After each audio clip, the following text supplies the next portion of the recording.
నమస్తే మిత్రమా, welcome back to Khaleel master YouTube channel. గత వీడియోలో మనం సంఖ్యలను పోల్చడం మరియు చతుర్విధ ప్రక్రియలను నేర్చుకున్నాం. ఈరోజు వీడియోలో మనం సంఖ్యా సమాసాలను ఏ విధంగా సూక్ష్మీకరించాలి అనేది నేర్చుకుందాం. సంఖ్యా సమాసాల నుండి గత టెట్ పరీక్షలో అడిగినటువంటి ప్రశ్న అదేంటంటే, మూడంకెల సంఖ్యలలో ఒకట్ల స్థానం విలువ మరియు వందల స్థానం సమానము, పదుల స్థానంలో 7 ఉండే సంఖ్యలు ఎన్ని ఉంటాయి? 4 ఆప్షన్స్ ఇవ్వడం జరిగింది. అయితే మిత్రమా, 3 అంకెల సంఖ్య అన్నాడు. 3 అంకెల సంఖ్య అంటే మనం 3 అంకెల సంఖ్య ఈ విధంగా తీసుకోవచ్చు. ఈ విధంగా అనుకుందాం. ఇది ఒకట్ల స్థానం, ఇది పదుల స్థానం, ఇది వందల స్థానం. ఎందుకంటే 3 అంకెలు అన్నాడు కాబట్టి 3 బాక్సెస్ లో నేను తీసుకున్నాను అర్థం కావడానికి. ఇక్కడ చూద్దాం మిత్రమా, పదుల స్థానంలో 7 ఉండే సంఖ్యలు ఎన్ని ఉంటాయి అంటే పదుల స్థానంలో 7 అనేది ఉంది, ఇది ఫిక్స్. ఇక మిగిలిందేంటి? ఇంకో కండిషన్ ఇచ్చాడు, ఒకట్ల స్థానం విలువ మరియు వందల స్థానం సమానం అన్నాడు. అంటే ఈ ఒకట్ల స్థానం విలువ మరియు వందల స్థానం ఇవి రెండు సమానాలు. అంటే ఇది ఒకటి ఉంటే ఇది ఒకటి ఉండాలి, ఇది 2 ఉంటే ఇది కూడా 2 ఉండాలి, ఇది 3 ఉంటే ఇది కూడా 3 ఉండాలి, అదేవిధంగా 4, 5, 6, ఈవెన్ 7 కూడా ఉండొచ్చు మిత్రమా. ఎందుకంటే అతని కండిషన్ ఇవ్వలేదు 3 సమానంగా ఉండకూడదు అని. 7, 7, 7 ఈ విధంగా కూడా ఉండవచ్చు. ఆ తర్వాత 8, 9, 10 తీసుకొచ్చా మిత్రమా. గమనించండి, ఇక్కడ 10 ఇక్కడ 10 తీసుకుంటే ఏమవుతుంది? 10, 7, 10 అంటే 4 + 1 5 అంకెల సంఖ్య అయిపోతుంది. కానీ మన కండిషన్ ఏంటి? 3 అంకెల సంఖ్య, కాబట్టి ఇది తీసుకోకూడదు. మరి ఒక అంకె అంటే 0 తీసుకోవచ్చా? అది కూడా గమనిద్దాం. 0 తీసుకుందాం మిత్రమా. ఇక్కడ 0 ఇక్కడ 0 తీసుకుంటే ఏమవుతుంది? 70 అవుతుంది. ఎందుకంటే ఇటువైపు ఉండే 0కు విలువ ఉండదు, కాబట్టి 0 కూడా తీసుకోలేము. అంటే ఎన్ని విలువలు తీసుకోవచ్చు? 1, 2, 3, 4, 5, 6, 7, 8, 9. సో 9 అనేది ఆన్సర్. That's it. మొదటి ప్రశ్నలాగే ఇది కూడా 3 అంకెల సంఖ్యలో వందల స్థానం ఒకట్ల స్థానానికి 3 రెట్లు మరియు 10 స్థానంలో 5 ఉంటే సంఖ్యలు ఎన్ని? ఇప్పుడు ఈ ప్రశ్నను మనం సాధించాలి మిత్రమా. ఇక్కడ ఎంత ఉంది? 3 అంకెల సంఖ్య. అంటే ఇంతకు ముందు ప్రశ్న లాగానే మనం ఒక బాక్స్ అనేది తీసుకొని 3 అంకెలుగా తీసుకున్నాం. ఇది ఒకట్ల స్థానం, ఇది పదుల స్థానం, ఇదేమో వందల స్థానం. ఇక ఇప్పుడు ఏమన్నాడో మళ్ళీ చదువుదాం. 3 అంకెల సంఖ్యలో వందల స్థానం ఒకట్ల స్థానానికి 3 రెట్లు. ఈ వందల స్థానం అనేది ఒకట్ల స్థానానికి 3 రెట్లు. 3 రెట్లు అంటే మిత్రమా 3x. దీన్ని x అనుకుందాం. మళ్ళీసారి చెప్తున్నాను వినండి. 3 అంకెల సంఖ్యలో వందల స్థానం, ఈ వందల స్థానం ఒకట్ల స్థానానికి 3 రెట్లుగా ఉంది. 4 రెట్లు అంటే 4x, 5 రెట్లు అంటే 5x, రెట్టింపు అంటే 2x. ఈ విధంగా తీసుకోవాలి. ఆ తర్వాత మరియు 10 స్థానంలో 5 ఉంటే, ఇక్కడ 10 స్థానంలో 5 అంటే మిత్రమా పదుల స్థానంలో అని అర్థం. ఇక్కడ 10 చూడగానే 10 ఎక్కడ వేయాలి అని ఆలోచించకండి. 10 స్థానంలో అంటే పదుల స్థానంలో, ఒకవేళ ఇస్తే పదుల స్థానంలో అని కూడా ఇవ్వవచ్చు క్వశ్చన్లో. పదుల స్థానంలో 5 ఉంటే అంటే ఇక్కడ క్లియర్గా ఒక స్థిర పదం అనేది ఇచ్చేశాడు. ఆ సంఖ్యలు ఎన్ని రాయగలుగుతాం అని చెప్పాడు. అయితే చూద్దాం మిత్రమా. ఇంతకుముందు లెక్కలాగానే మనం x = 1 అనుకుందాం. ఇది 1, ఇది 5, ఇక ఇదేమవుతుంది 3 1 3 అంటే 351 రాయొచ్చు మిత్రమా. ఇక తర్వాత 2, 5, 2 3 6 అంటే 652 కూడా రాయవచ్చు. అదేవిధంగా 3, 5, x 3 అనుకున్నాం కాబట్టి 3 3 9. ఆ తర్వాత x 4 అనుకొని 4, 5, 4 3 12. మళ్ళీసారి చెప్తున్నాను మిత్రమా, ఇక్కడ x విలువ 4 అనుకున్నాను, 5, 4 3 12. అంటే ఇక్కడ ఎన్ని డిజిట్స్ వచ్చాయి? మనకు 4 వచ్చాయి. కాబట్టి ఇక్కడ 4 మనకు కావాల్సినటువంటిది కాదు, 3 అంకెల సంఖ్య కావాలి. కాబట్టి 3 అంకెల సంఖ్య కేవలం ఇదే రాయగలుగుతాం మిత్రమా.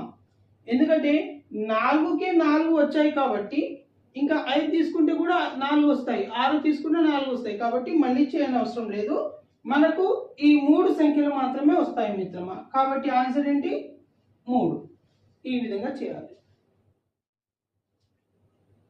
ఇక మూడవ ప్రశ్న చూద్దాం. 7, 3, 6, A, 2, B అనే సంఖ్యలో ABల ముఖ విలువల నిష్పత్తి 2:3 మరియు వాటి గరిష్ట సామాన్య భాజకము 3 అయిన వాటి మొత్తం ఎంత? అయితే మిత్రమా మనకు ఈ నెంబర్ మొత్తంతో సంబంధం లేదు, కేవలం ABలతోనే సంబంధం ఉంది. ఇక్కడ మీరు ఇంత పెద్ద విలువను చూసి కంగారు పడనవసరం లేదు. చూద్దాం. ABల యొక్క నిష్పత్తి ఏమి ఇచ్చాడు?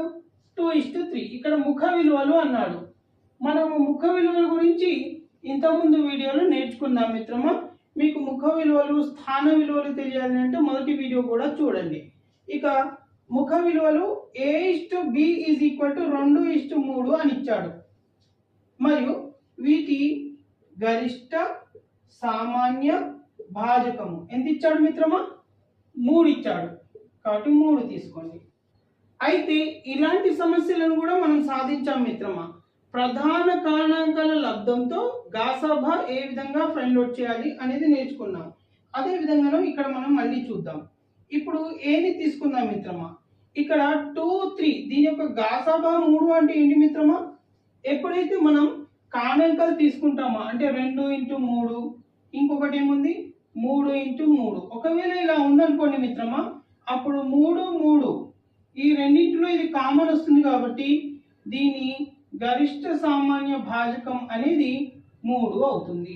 అంటే ఏదైతే కామన్ వస్తుందో దాన్ని మనం తీసుకోవాలి. కాబట్టి ఇక్కడ కూడా ఏని 2x3గా తీసుకోవచ్చు, బిని 3x3 తీసుకోవచ్చు. ఇప్పుడు మనం దీన్ని సరిచూసుకున్న ఇది సమానం అవుతుంది, గాసాబాకి సమానం అవుతుంది. ఎందుకంటే ఇక్కడ 3 ఇక్కడ 3 సమానం ఉన్నాయి కాబట్టి. ఇప్పుడు ఏ విలువ ఏమైంది మిత్రమా? 6. బి విలువ ఏమైంది? 9. ఇప్పుడు ఆన్సర్ 6, 9 వచ్చింది. 6, 9 మరి 2 ఆప్షన్లు ఉన్నాయి ఎలా మిత్రమా? అయితే క్వశ్చన్ చూడండి. మొట్టమొదట వాటి గాసాబా 3 అయినా వాటి మొత్తం అడుగుతున్నాడు. వీటి మొత్తం ఏబిల యొక్క మొత్తం అంటే ఇది ప్లస్ ఇది 6 + 9 A + Bల మొత్తం మనం నిజానికి కనుక్కోవాలి. సో 6 + 9 ఎంత? 15. 15 ఇస్ ద రైట్ ఆన్సర్. ఇంతకుముందు మాదిరిగానే ఇంకో ప్రశ్న ఇవ్వడం జరిగింది. కాకపోతే ఇంతకుముందు ప్రశ్నలో గరిష్ట సామాన్య భాజకం అయితే ఇక్కడ కనిష్ట సామాన్య గుణిజం అడిగాడు మిత్రమా. చూద్దాం ఏ విధంగా చేయాలో. 37 A 5 6 B 7 అనే సంఖ్యలో ఏబిల ముఖ విలువల నిష్పత్తి 3:1 మరియు వాటి కనిష్ట సామాన్య గుణిజం 9 అయినా వాటి భేదం ఎంత? ఆప్షన్స్ అనేవి ఇవ్వడం జరిగింది. లెక్కలోకి వద్దాం మిత్రమా. A:B = 3:1 మరియు కనిష్ట సామాన్య గుణిజం ఏంటి మిత్రమా? 9. అయితే కనిష్ట సామాన్య గుణిజం కనుక్కోవాలి అంటే ఒక కనిష్ట సామాన్య గుణిజం 9 వచ్చింది అనుకోండి మిత్రమా, ఇంకో దానికి దాని యొక్క కారణాంకం వచ్చి ఉండాలి. అంటే అది 1 కూడా కావచ్చు, 3 కూడా కావచ్చు. కాబట్టి ఇక్కడ ఏ విధంగా అవుతుందో చూద్దాం. ఇప్పుడు ఏని తీసుకుందాం మిత్రమా. ఏని ఏమని రాసుకోవచ్చు? 3x3 రాసుకోవచ్చు. బిని ఏమని రాసుకోవచ్చు? 3x1. అప్పుడు చూద్దాం. 3x3 9, 3x1 3. అంటే 9 మూల కనిష్ట సామాన్య గుణిజం ఏమవుతుంది? 9 అవుతుంది. కాబట్టి ఇది సాటిస్ఫై అవుతుంది. అప్పుడు ఏని 9గా మరియు బిని 3గా భావించవచ్చు. ఇక ఇప్పుడు మనం ఏం కనుక్కోవాలి మిత్రమా? భేదం కనుక్కోవాలి, అంటే మైనస్ కనుక్కోవాలి. ఈ రెండింటి నుండి మనం తీసివేద్దాం. 9 నుండి 3 పోతే 6. సో 6 అనేది ఆన్సర్ మిత్రమా. అంటే option A is the right one. ఇక 5వ ప్రశ్నలోకి వద్దాం. 17A + 2A4 = 407 అయిన ఏ విలువ ఎంత? ఆప్షన్స్ 7, 5, 3, 1. అంటే ఏలో ఏది సబ్స్టిట్యూట్ చేస్తే ఈ వాల్యూ వస్తుంది అనేది మనం చూడాలి మిత్రమా. అయితే దీనికి ఒక పద్ధతి ఉంది. ఇలాంటి ప్రాబ్లమ్స్ ఎక్కువ శాతం మీకు 8వ తరగతి గణిత శాస్త్రంలో ఇచ్చారు మిత్రమా. అవన్నీ ప్రిపేర్ అవ్వడం మంచిది, ఎందుకంటే నాకు తెలిసి ఇలాంటి ప్రశ్న అడిగే ఛాన్సెస్ మ్యాక్సిమం ఉన్నాయి. కాబట్టి ఇలాంటి ప్రశ్నలన్నీ నేర్చుకోవాలి. అయితే మనం పిల్లలకి ఎలా చెప్తామో అది ఫస్ట్ నేర్చుకుందాం మిత్రమా. ఆ తర్వాత ఈజీ టెక్నిక్ ఏముంది, మనకు ఏ ఆప్షన్ చూస్ చేయడానికి తక్కువ టైంలో అవలీలుగా మనం చేయగలుగుతాం అనేది అది కూడా నేర్చుకుందాం. సో మనం జనరల్గా పిల్లలకి ఏ విధంగా చెప్తామంటే 17a plus 2a4 equal to 407. ఇప్పుడు ఇక్కడ ఏ అనేది ఒకట్ల స్థానంలో ఉంది మిత్రమా. 17 అనేది 7 అనేది 10ల స్థానం, 1 అనేది 100ల స్థానం. కాబట్టి దీన్ని ఏ విధంగా రాసుకోవచ్చు అంటే 170 ప్లస్ 1a. 1a అంటే ఏనే, ఎందుకంటే ఏ అనేది ఒకట్ల స్థానంలో ఉంది. ప్లస్ ఇక 2a4లోకి వచ్చినట్లయితే మిత్రమా 204 అని రాసి ఏ అనేది 10ల స్థానంలో ఉంది కాబట్టి 10a అని రాయాలి. ఒకవేళ ఏ 100ల స్థానంలో ఉంటే 100 ఇంటూ ఏ అని రాయాలి. అది గుర్తుంచుకోండి. Is equal to 407. ఆ తర్వాత 170 ప్లస్ 204 ఈ రెండింటికి కూడండి. 4 plus 0 4, 0 plus 7 7, 2 plus 1 3, plus 1a plus 10a 11a వస్తుంది మిత్రమా. ఆ తర్వాత 407 యాజ్ ఇట్ ఈస్. ఇక మనకు కావాల్సింది ఏ విలువ కాబట్టి 11a is equal to 407 minus ఇది అటు పంపిస్తే 374. ఈ ప్లస్ 374 ఏమవుతుంది, మైనస్ 374 అవుతుంది. ఆ తర్వాత 7లో నుండి 4 పోతే 3, ఇక్కడ 10లో నుండి 7 పోతే 3, ఇక 33 వస్తుంది. 11a is equal to 33. అంటే మిత్రమా a ఈజ్ ఈక్వల్ టు 33. ఇది గుణించబడుతుంది కాబట్టి 11 ఇక్కడికి వస్తే భాగించబడుతుంది. ఆ తర్వాత 33/11 అంటే 3. అంటే ఆన్సర్ ఎంత మిత్రమా, 3. ఈ విధంగా చేయొచ్చు మిత్రమా. ఇది మనం జనరల్గా పిల్లలకి ఎక్స్ప్లెయిన్ చేస్తాం. కానీ మిత్రమా ఇది కాంపిటేటివ్ ఎగ్జామ్స్, మనకు ఎంత సాధ్యమైతే అంతవరకు మనం అతి త్వరలో చేసే ప్రయత్నం చేయాలి. అయితే ఒక ఈజీ మెథడ్ చెప్తున్నాను చూడండి మిత్రమా. ఇప్పుడు మనకు 17a ఉంది, 2a4 ఉంది. ఇక్కడ వచ్చిన ఆన్సర్ ఏంటి మనకు 407. అయితే మిత్రమా చాలా సులువు చూడండి. 4 ప్లస్ 3 7 అవుతుంది. ఇది జస్ట్ మనం ఎక్స్పెక్ట్ చేయాలి మిత్రమా. So 4 plus 3 7. సో వచ్చేస్తుంది మిత్రమా. అయితే చూద్దాం మరి వస్తుందా రాదా. ఇక్కడ 3 పెడదాం, ఇక్కడ 3 పెడదాం. 4 ప్లస్ 3 7, 7 ప్లస్ 3 10, పైకి 1, 3 ప్లస్ 1 4, 407. సో సాటిస్ఫై అయింది. 3 ఇస్ ద రైట్ ఆప్షన్. అంతే మిత్రమా, చిటికీలో చేయవచ్చు.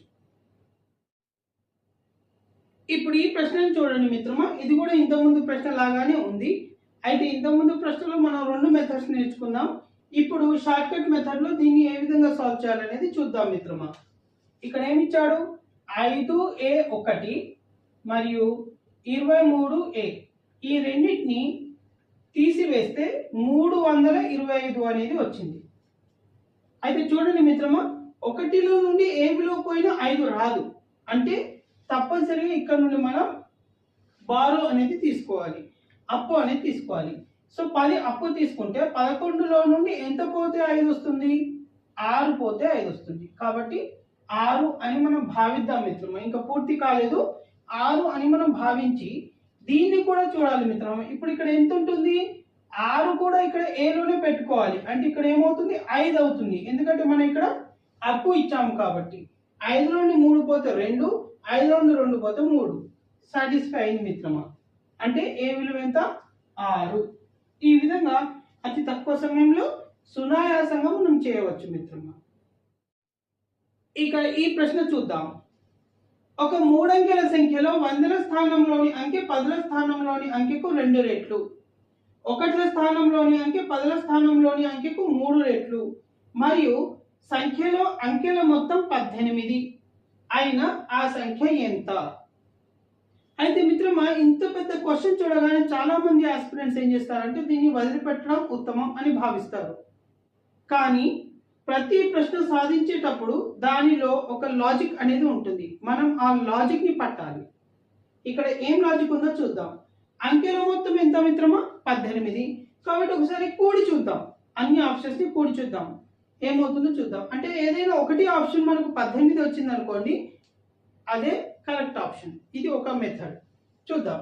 3 + 6 9, 9 9 18, 6 + 3 9, 9 9 18, 6 + 9 15, 15 + 3 18, 9 + 3 12, 12 + 6 18. మిత్రమా అన్నిటికీ 18 వస్తుంది కాబట్టి ఈ ప్లాన్ అనేది సక్సెస్ కాలేదు. మన ప్లాన్ ఏ అనేది సక్సెస్ కాలేదు మిత్రమా. అయితే ప్లాన్ బిలోకి వెళదాం. ప్లాన్ బి ఏంటంటే ఒక 3 అంకెల సంఖ్యలో వందల స్థానంలోని అంకె పదుల స్థానంలోని అంకెకు 2 రెట్లు. ఇది గుర్తుంచుకోండి మిత్రమా. అంటే ఇక్కడ వందల స్థానంలోని అంకె ఈ పదుల స్థానంలోని అంకెకు రెట్టింపు, 2 రెట్లు. అంటే 6ను 2చే గుణిస్తే మనకి ఇక్కడ ఒక విలువ ఉంది, అది రావాలి. సో ఇక్కడ రావట్లేదు మిత్రమా, ఇది కాదు. ఇక్కడ చూద్దాం మిత్రమా, 3కి 2 గుణిస్తే 6 అవుతుంది. కాబట్టి ఇది ఆప్షన్ అయ్యే అవకాశం ఉంది మిత్రమా. మనం తొందరపడద్దు మిత్రమా, మిగతా కూడా చూడడం కంపల్సరీ. 9ని 2 రెట్లు చేస్తే ఇక్కడ 18 లేదు, కాబట్టి ఇది కాదు. 3కు 2 రెట్లు చేస్తే 6 రావాలి, కానీ ఇక్కడ 9 ఉంది కాబట్టి ఇది కూడా కాదు. సో ఎట్టకేలకు బి అనేది ఆన్సర్ అవుతుంది మిత్రమా. అంతేకాదు మిత్రమా, ఇంకా చూద్దాం. మనం కేవలం ఒక స్టేట్మెంటే అయిపోయింది, ఇంకో స్టేట్మెంట్ ఉంది మనకు. అదేంటి? ఒకట్ల స్థానంలోని అంకె పదుల స్థానంలోని అంకెకు 3 రెట్లు. ఇప్పుడు చూద్దాం మిత్రమా, ఒకట్ల స్థానంలోని అంకె పదుల స్థానంలోని అంకెకు 3 రెట్లు. 3 మూల 9. Yes. So B is the right option. ఈ విధంగా ఆప్షన్స్ నుండి కూడా మనం ఆన్సర్ అనేది రాబట్టొచ్చు మిత్రమా. సో ఎగ్జామినేషన్ లో తప్పనిసరిగా ఇలాంటి క్వశ్చన్స్ మనకు తారసపడతాయి. కాబట్టి ప్రతిసారి లెక్కనే చేయకుండా ఆప్షన్స్ నుండి కూడా మనం చెక్ చేయడం తప్పనిసరి. ఇక ఈ ప్రశ్నలను కూడా సాధిద్దాం. 25/14 మరియు 5/7 యొక్క గుణకార విలోమాల లబ్ధం ఎంత? సాధారణంగా మిత్రమా, ఇక్కడ చాలా మంది విద్యార్థులు, నేను నా అనుభవంలో చూసినటువంటి చెప్తున్నాను, చాలా మంది విద్యార్థులు కన్ఫ్యూజ్ అవుతారు. ఎందుకంటే యొక్క గుణకార విలోమాల అని అన్నాడు కాబట్టి దీని గుణకార విలోమం చేస్తారు, దీని గుణకార విలోమం చేస్తారు, లేదా ఈ రెండింటి యొక్క లబ్ధం చేసి చివరికి గుణకార విలోమం వేస్తారు.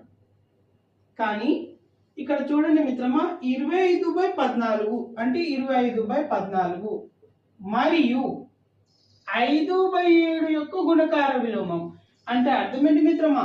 5/7 యొక్క గుణకార విలోమం 7/5. కేవలం ఈ రెండో విలువ యొక్క గుణకార విలోమం అనేది మార్చాలి మనం, అంతే. ఈ మొదటి విలువ అలాగే పెట్టాలి, మొదటి విలువ అలాగే వేయాలి, మరియు 5/7 యొక్క గుణకార విలోమం 7/5. నేను చాలా మందిని చూసాను, విద్యార్థులను నా టీచింగ్ ఎక్స్పీరియన్స్ లో చాలా మంది ఇక్కడ పొరపాటు చేస్తారు. ఈజ్ ఈక్వల్ టు, ఇప్పుడు ఇక్కడ లబ్ధం అన్నాడు కాబట్టి నేను ఏం చేస్తున్నాను? గుణిస్తున్నాను. ఇప్పుడు దీన్ని గుణిద్దాం మిత్రమా. గుణించే ముందు ఏమైనా క్యాన్సిలేషన్ అవుతుందో చూద్దాం. 5 1 5, 5 5 25, 7 1 7, 7 2 14. ఏమొస్తుంది మిత్రమా? 5/2. అంటే క్లియర్ గా B option is right one. ఈ విధంగా చేయాలి మిత్రమా. ఇక 8వ ప్రశ్నలోకి వద్దాం. 8వ ప్రశ్న, -3/5 యొక్క సంకలన విలోమం. సంకలన విలోమం అంటే ఏంటి మిత్రమా? ఇప్పుడు ఏ ఉందనుకోండి, దీని సంకలన విలోమం -a. ఒకవేళ -a ఇచ్చాడు అనుకోండి, దాని సంకలన విలోమం +a. ఇప్పుడు ఇక్కడ -3/5 అంటే +3/5 వస్తుంది, అంతే మిత్రమా. లవహారాలను మార్చొద్దు. లవహారాలను ఎప్పుడు మార్చాలి మనం? గుణకార విలోమం అన్నప్పుడే లవహారాలను తిప్పి రాయాలి. సంకలనం అన్నప్పుడు కేవలం గుర్తు మార్చాలి, అంతే మిత్రమా. గుర్తుంచుకోండి. అంటే p/q యొక్క సంకలన విలోమం ఏంటి? -p/q. అదేవిధంగా p/q యొక్క గుణకార విలోమం ఏంటి? q/p. అంతే మిత్రమా. ఇక చివరిగా 2 ప్రశ్నను చూద్దాం మిత్రమా. ఇక్కడ ఏమన్నాడు, 5 అంకెల అతిపెద్ద సంఖ్యకు 1ని కలిపితే ఏ సంఖ్య వచ్చును. ఇది చాలా ఈజీ మిత్రమా. 5 అంకెల అతిపెద్ద సంఖ్య, 5 అంకెల అతిపెద్ద సంఖ్య ఏంటి మిత్రమా? 99,999. దీనికి 1 కలిపితే ఎన్ని అంకెల సంఖ్య వస్తుంది? దీని ఆప్షన్ మీరే ఫైండ్ అవుట్ చేయాలి మిత్రమా. ఇక 4 అంకెల సంఖ్యలు ఎన్ని ఉంటాయి? 4 అంకెల సంఖ్యలు ఎన్ని ఉంటాయి మిత్రమా? 9,999 అని మీరు అనుకుంటే పొరపాటు మిత్రమా. 4 అంకెల సంఖ్యలు ఇది ఉండదు. మరి ఏది అనేది కూడా మీరే కనుక్కోండి మిత్రమా. ఇక్కడ 9 మరియు 10ది మీరే ఫైండ్ అవుట్ చేయడానికి ప్రయత్నం చేయండి మిత్రమా. గత టెట్ పరీక్షల్లో అడిగినటువంటి ప్రశ్నలను నేను ఇక్కడ చెబుతూ వాటిని ఎక్స్ప్లెయిన్ చేసే ప్రయత్నం చేస్తున్నాను మిత్రమా. అయినా వీటిలో మీకు ఏమైనా సందేహాలు ఉంటే మీరు ఆ నెంబర్కి వాట్సాప్ చేయండి. మీ యొక్క సలహాలు సూచనలు ఇవ్వండి మరియు మీ సందేహ నివృత్తి కూడా చేసుకోండి. మీరు ఈ నెంబర్కి వాట్సాప్ చేస్తే నా యొక్క ఫ్రీ టైంలో నేను మీకు సమాధానం ఇచ్చే ప్రయత్నం చేస్తాను. ఇక్కడికి ఈ ప్రశ్నలు చాలు మిత్రమా. ఇక నెక్స్ట్ వీడియోలో ఇంకొన్ని కొత్త ప్రశ్నలతో కొత్త టెక్నిక్స్తో మీ ముందుకు వస్తాను. Until then, this is your Khalil Master signing off. Thank you.